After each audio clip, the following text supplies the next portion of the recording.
Good afternoon বন্ধুরা, মৌসুমি লাইফস্টাইলে আরও একটি ব্লগে তোমাদের স্বাগত। তো ভাবছিলাম ভিডিও করব কি করব না, একটু দোনামোনায় ছিলাম, কারণ প্রতিদিন তোমরা বুঝতেই পারছো আমি ডেলি ব্লগ করতে পারছি না, যে শরীরটা ঠিক নেই বলে। কিন্তু প্রতিদিন তোমরা তো আপডেটটা চাও, তাই ভাবলাম যে ছোট হলেও একটা আপডেট অন্তত এসে দিই। কারণ কাল সারাদিন তো ভিডিও করিনি, আর দুপুরবেলা শুয়েও তো ঘুমাতে পারলাম না, ছটফট করছিলাম। তখন ভাবলাম আমি যেরকম ছটফট করছি, আগের দিন যেদিন ভিডিও দেয়নি সেদিনকে আমার প্রচুর বন্ধুরা আমায় কমেন্টস করেছো যে তোমরা আমার লিঙ্কে গিয়ে বারবার ক্লিক করেছো, আমার চ্যানেল গিয়ে ভিজিট করেছো, দেখেছো যে আমার নতুন ভিডিও এসেছে কিনা। তোমরা বুঝতে পারবে না যে একজন কন্টেন্ট ক্রিয়েটারের জন্য এটা কত বড়, যে তার বন্ধুরা তার চ্যানেল গিয়ে ভিজিট করছে, দেখছে যে সে ভিডিও দিয়েছে কিনা।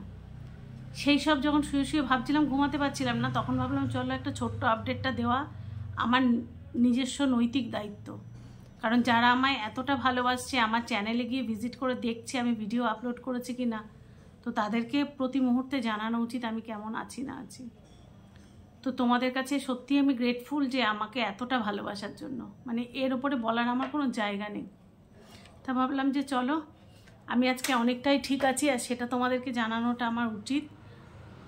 বেশ ঠিক আছি। কালকে যে কি সাংঘাতিক কষ্ট হয়েছে তোমাদের বলবো কি, মানে সেই মাথা ব্যথাটা আজকে কম আছে একটু, কিন্তু আজকে প্রচণ্ড উইক আমি, মানে গা হাত পা থরথর করে কাঁপছে, বিশেষত পা দুটো, আর মাথাটা না টাল খাচ্ছে, মানে কি বলবো, ডিসব্যালেন্স হয়ে গেলে যেরকম হয় না, যে চোখ মুখ আধার দিচ্ছে, মাথাটা ঘুরছে আর পা দুটো থরথর করে কাঁপছে। কিন্তু কালকে সেই অসহ্য মাথার যন্ত্রণা, চোখের যন্ত্রণা, সেটা আজকে কম আছে, মানে সেটা অলমোস্ট নেই, প্রায় 80% নেই। কিন্তু অন্য একটা উইকনেসটা কাজ দিচ্ছে। যাই হোক, তবুও যদি চুপ করে বসে থাকি তাহলে মানে কষ্টটা অ্যাজ সাচ নেই। কিন্তু যদি উঠে সামান্য চাও করতে যাচ্ছি, মানে উঠে সামান্য চা কি, কালকের ব্লগে তোমরা দেখবে মা আজকে একটা বন্ধুর জন্মদিনে গেছে শাড়ি পরে। তো স্বাভাবিক, ছোট মানুষ, শাড়ি তো অত ভালো পরতে পারে না, আমাকে ডেকেছে মা একটু শাড়িটা ধরে দেবে। ওই কুচি দেবো বলে আমি উঠে দাঁড়িয়েছি, তাতেই আমার মাথাটা ঘুরে গেছে, মানে ওইটুকুও দাঁড়াতে পারছি না। কিন্তু আবার এই যে সোফায় বসে আছি, আমার কিন্তু অতটা মাথা ঘুরছে না, পা দুটো কাঁপছে কিন্তু অতটা ঘুরছে না। আর দেখো এইটুকু ভিডিও করবো বলে বসেছি, কারণ ফ্যান চললে তো আওয়াজ পাওয়া যায় না, মানে এমনিতে আমি খুব জোরে কথা বলতে পারছি না, আর ফ্যান চললে একটা বিচ্ছিরি ক্র্যাশ হয়ে যাবে। তাই দেখো অবস্থা কি বিচ্ছিরি ঘামছি। ঠিক আছে, কিছু করার নেই, আমি হয়তো 5-7 মিনিট তোমাদের সাথে কথা বলবো, সেইটুকু সময় এইটুকু সহ্য করা যাবে। তোমরা আমার জন্য এতটা আমাকে ভালোবাসছো, আর তোমাদের জন্য এইটুকু কষ্ট তো সহ্য করাই যায় বলো। তারপরে আবার ফ্যানটা চালাবো। তো আমি কয়েকটা কমেন্টস খুলে বসেছি।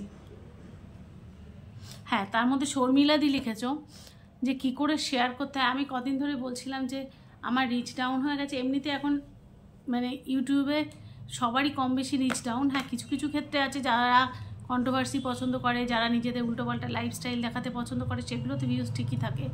কিন্তু যারা সাধারণ ডেলি ব্লগ দেয় তাদের ভিউজটা কমই আছে। তো যাই হোক, সেই হিসাবে আমার ভিউজটা অনেকটাই পড়ে গেছে। তোমাদেরকে আমি রিকোয়েস্ট করেছিলাম যে প্লিজ আমার এটা শেয়ার করো, যে কারণ এই চ্যানেলটা দাঁড় করাতে হলে আমি যতটা চেষ্টা করছি, আমার সাথে আমার বন্ধুদেরকেও আমার পাশে দাঁড়াতে হবে। তো শর্মিলাদি লিখেছিলে কি করে শেয়ার করতে হয় জানো না। তো আমি বলছি দিদি, শুধু শর্মিলাদি না, বাকি দিদিদেরকেও বলছি, কিছু না, আমরা যখন ভিডিওটা দেখি না, তো আমরা জেনারেলি যখন ওয়ালপেপারে নিজে নিজে আসে, ওটাকে দেখলে কিন্তু তোমরা শেয়ার অপশানটা পাবে না। জাস্ট ওটাকে যখনই দেখবে, এমনিতে ওটাকে একটু ক্লিক করে দেখাই উচিত। মানে তোমার আমাদের যে এমনি আসছে ওয়াল পেজে, সেখান থেকে না দেখে ওটাকে একটুখানি ক্লিক করবে, নিচে তুমি শেয়ার বাটন পেয়ে যাবে, সেখান থেকে তুমি হোয়াটসঅ্যাপ, ফেসবুক, যেখানে ইচ্ছা শেয়ার করতে পারো। তো প্লিজ, আমার প্রচুর দিদিরা আছে, মানে বিশেষত আমি বলবো আমার যারা ভিউয়ার্স, তারা রেগুলার ভিউয়ার্স, তারা আমাকে প্রতিদিন দেখে। কারণ কালকে আমি 6:30টায় ভিডিও আপলোড দিয়েছি, তখনও আমার সেই রেগুলার ভিউয়ার্স দিদিরা কিন্তু প্রত্যেকে দেখেছে। তারা আমাকে এতটাই ভালোবাসে যে আমি 2টোর মধ্যে ভিডিও আপলোড দিই, সে আমি 6:30টার পরে, মানে 6টার সময় উঠে যখন বিরক্ত লাগছে, ভালো লাগছে না, অস্বস্তি হচ্ছে, তখন ভাবলাম তোমাদের সাথে অন্তত একটু কথা বলে আমার মাইন্ডটাকে চেঞ্জ করার চেষ্টা করি। তো সেই ভিডিওটাও কিন্তু তোমরা, তার মানে তোমরা আমার ভিডিওর অপেক্ষায় ছিলে, এবং তোমরা সেটা কমেন্ট সেকশানেও জানিয়েছো। তো আমি এটুকু এক্সপেক্ট করতেই পারি যে আমার যারা রেগুলার ভিউয়ার্স দিদি আছো, এখন হ্যাঁ অবশ্যই কয়েকজন দাদারাও আছো, তো তারা আমার ভিডিওটুকু শেয়ার করবে, তারা মৌসুমির পাশে দাঁড়াবে, কারণ তারা তাদের বোন বা দিদি যাই বলো, আমাকে তোমরা খুব ভালোবাসো। আমি প্রতিদিন দেখেছি, আমাকে তোমরা ভীষণ ভালোবাসো এবং এটা বলতে আমার কোনো দ্বিধা নেই। আজকে আমার পরিবারটা বেশ বড়, প্রত্যেকে বেশ ভালোবাসো। আমার একদিনের ভিডিওতে যাদের এতটা টেনশন, যারা বারবার গিয়ে আমার চ্যানেলটাকে ভিজিট করে, তাদের ভালোবাসার সীমাহীন, এটুকু আমি বিশ্বাস করি। আর এটাও বিশ্বাস করি তারা আমার পাশে দাঁড়াবে। তো প্লিজ ওই যখনই পেজ মানে এটা আসবে তোমাদের, কারণ যেহেতু তোমাদের প্রত্যেকের সাবস্ক্রাইব করার নোটিফিকেশান আসবে বা এমনি খুললেই তো তোমাদের ওয়াল পেজে চলে আসে, সেটাকে একটা ক্লিক করো, দেখবে তলায় লাইক শেয়ার সমস্ত অপশান আছে, তো সেখানটা করলে তোমরা পেয়ে যাবে। আর কালকেই বলেছিলাম যে অনেক দিদিরা আছো, আমি প্রতিদিন হয়তো নাম ধরে ধরে বলতে পারি না। এক তো তোমরা জানো আমার চোখের বড্ড সমস্যা, আমি যদি এই চোখটা বন্ধ করি, এই চোখে আমি কিচ্ছু দেখতে পাই না, কিছুই না। মানে আমি প্রায় এই চোখে 95% ব্লাইন্ড। একটা হালকা শ্যাডো দেখতে পাই, তাও মানুষের নয়, মানে একটা আলো আলো দেখতে পাই। এই চোখটা অপারেশন করেছিলাম বলে, তাও 2 বছর আগে। এবার এক চোখের ওপর দিয়ে 2 বছর ধরে যাচ্ছে, তো এই চোখের পাওয়ারটাও সাংঘাতিক এসে গেছে। আমি একটা ছোট লেখাও দেখতে পাই না। তো এটা চশমা পরলে দেখতে পাই, কিন্তু এই চোখটা চশমা পরলেও দেখতে পাই না। তো সেই জন্য হয়তো অনেক সময় কমেন্টসে রিপ্লাই দিতে পারি না, কারণ আমি যখনই তোমরা খেয়াল করে দেখো, যারা আমার রেগুলার ভিউয়ার্স তারা হয়তো খেয়াল করে দেখবে, আমি 10-12টা কমেন্টসে রিপ্লাই দেওয়ার পরে আবার অফ হয়ে যাই, আবার হয়তো আধ ঘন্টা বাদে রিপ্লাই দিই, কারণ আমি টানা অতক্ষণ চোখ মানে স্ক্রিনের দিকে তাকাতে পারি না, কষ্ট হয় তখনই না, মাথা চোখ অসম্ভব ব্যথা করে, বমি পায়, কষ্ট হয় খুব। তো যাই হোক, সমস্ত প্রতিকূলতা নিয়েও তো আমাদের চলতে হবে বলো। সমস্ত প্রতিকূলতাকে জয় করে যে বেঁচে থাকে, আসলে জীবনটাই মনে হয় প্রতিকূলতাকে উপেক্ষা করে বেঁচে থাকাটাই জীবন। তো সেটাই। এই কালকে যেমন কালকে তো ডায়ালিসিস ছিল, তো আমাদের সাথে একটা ভাই, ডায়ালিসিস নয় ভাইই বলি আমি, আসলে আমার সাথে যারা পরিচয় হয় না তাদের সাথে সম্পর্কটা হয়তো দীর্ঘদিন ভালো থেকে যায়। তো ওই ভাইও ডায়ালিসিস নেয়, ও বছর 24-25 বয়স, একবার ট্রান্সপ্ল্যান্ট অলরেডি হয়ে গেছে। ওই ভাই আসামের, এখানে সুমিতা দি আছে, সুমিতা দি আসামের, তুমি জানবে।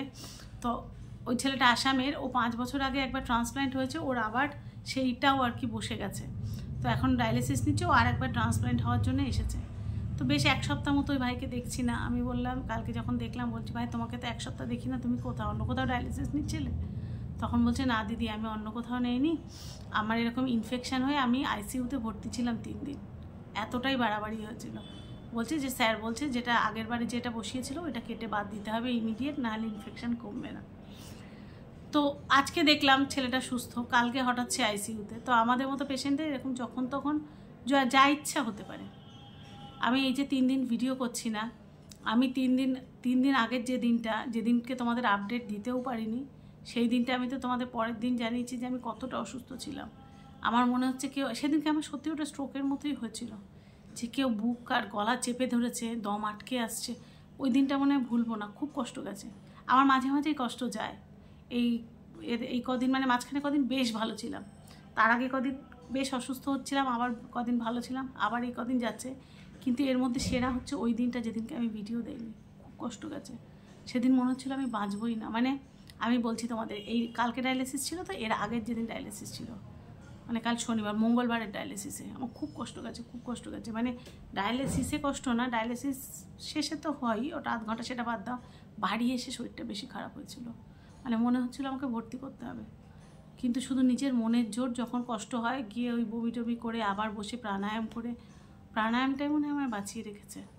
যখন খুব কষ্ট হয়, খুব কনসেন্ট্রেটলি একটা আলাদা ঘরে চলে যাই, গিয়ে প্রাণায়াম করি, প্রাণায়াম করে টরে আবার হয়তো আধ ঘন্টা 1 ঘন্টা চুপ করে বসে থাকি, মাঝখানে একটু চেষ্টা করি মেডিটেশন করতে। মানে খুব যখন কষ্ট হয়, এটাই হচ্ছে আমার প্রাণশক্তি ফেরানোর জায়গা। আর হ্যাঁ, ডালিয়াদি বলছিলে খুব অসুস্থ। ডালিয়াদি তোমাকেও বলছি, তুমিও তো সিকেডি পেশেন্ট, তো আমার যারা বন্ধুরা আছো জানবে, দেখবে ডালিয়াদি সবসময় কমেন্টস করে, প্রতিদিন ডালিয়াদির কমেন্টস থাকে, ডালিয়াদি বাংলাদেশ থেকে। তো ডালিয়াদি বলছিলে যে তুমিও খুব অসুস্থ দিদি, তুমি তো সিকেডি স্টেজ 4-এর পেশেন্ট। আমি তোমাকে বলবো, আমি আমার এক্সপিরিয়েন্স দিয়ে বুঝেছি, তুমি না প্রতিদিন প্রাণায়াম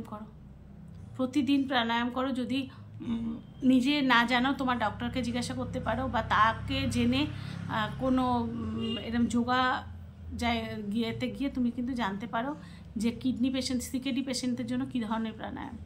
ভালো থাকবে দিদি, দেখো সত্যি ভালো থাকবে।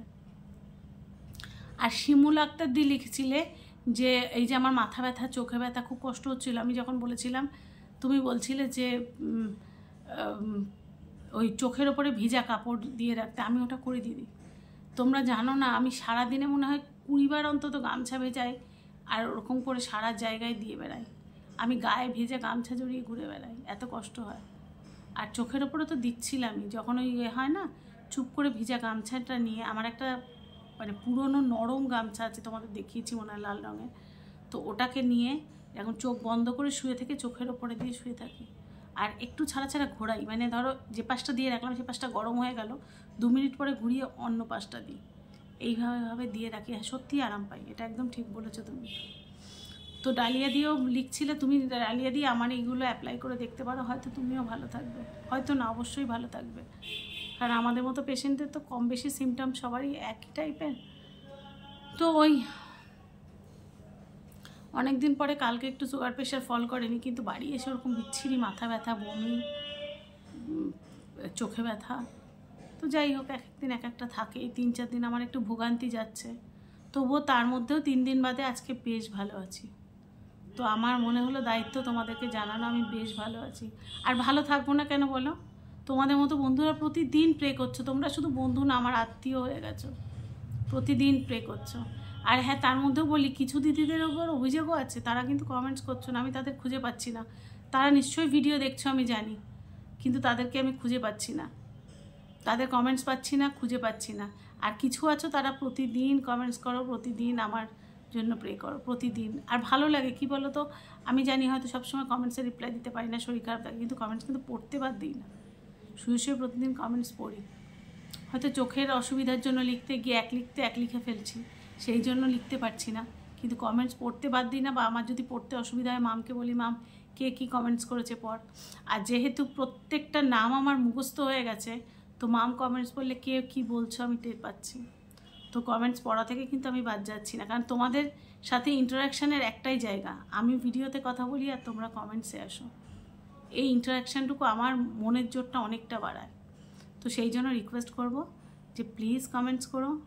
আর শেয়ার অপশানটা তো শিখিয়ে দিয়েছি, প্লিজ শেয়ার করো সবাই, যাতে একটু হলেও তোমাদের মৌসুমীর চ্যানেলটা একটু হলেও গ্রো করে। আর তোমাদের এই পাশে থাকাটা আমার জন্য অত্যন্ত প্রয়োজন।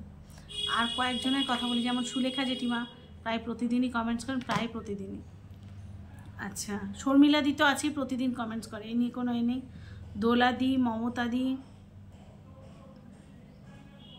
সুলেখা জেঠিমার কথা তো বললামই, কৃষ্ণা দি, ডালিয়া দি তো আছেই, সুমিতা দে দি, সুমিতা সেনগুপ্ত দি,